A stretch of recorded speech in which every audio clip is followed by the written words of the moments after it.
Welcome back to this new series in Building Teams That Win called The Art of Conflict. Today, I really want to share a powerful concept or a way of thinking that you can apply to almost any situation where you're going to have conflict. Now, over the next couple of weeks, we're going to break down this process so that it's repeatably brilliant for you, meaning that you can do it over and over and over again, and it will work. Now, this model has three main components that we're going to talk about over the next couple of weeks.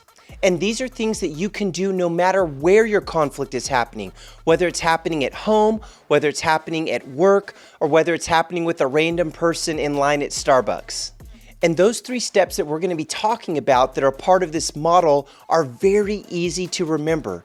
Step one is that we're going to talk all about how you assess a conflict situation. Often we go into conflict and we never take time to stop and assess what is actually going on here and what is the problem that I actually need to solve. Part two of this model is that we're going to teach you how to connect.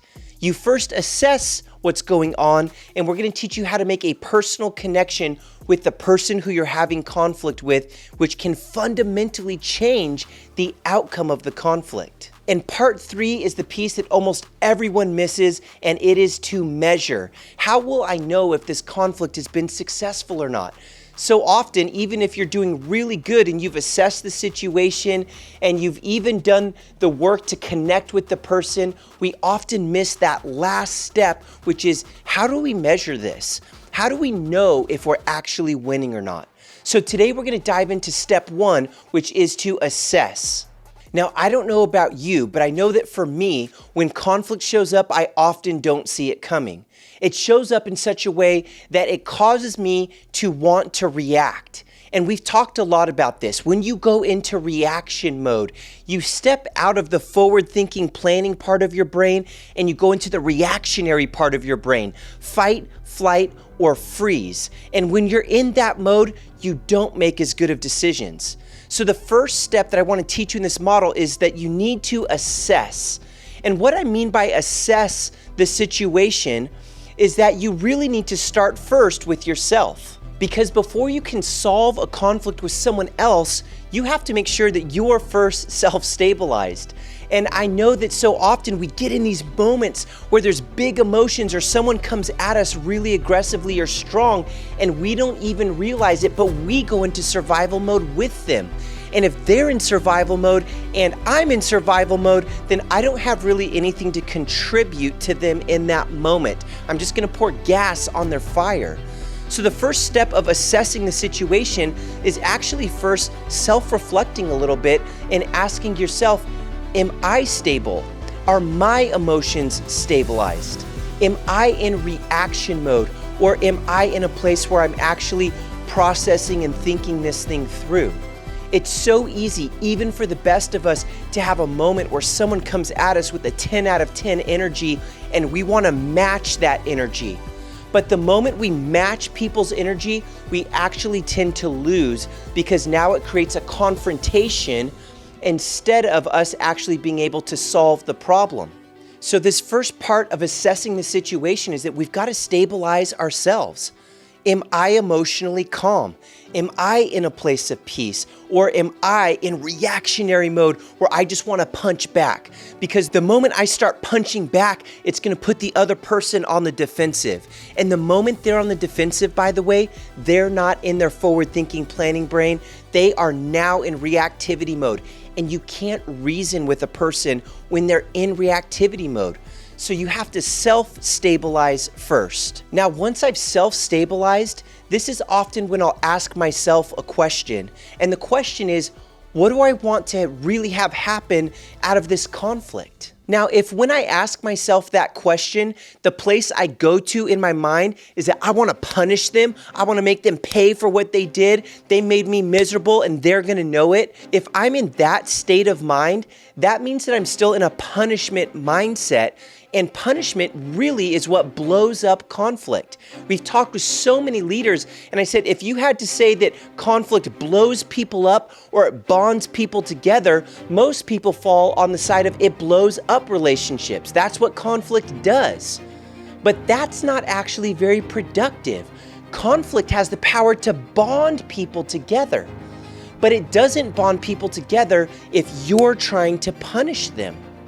So the goal here is to get into a place where you're bringing discipline to the table. And the root of discipline means to teach.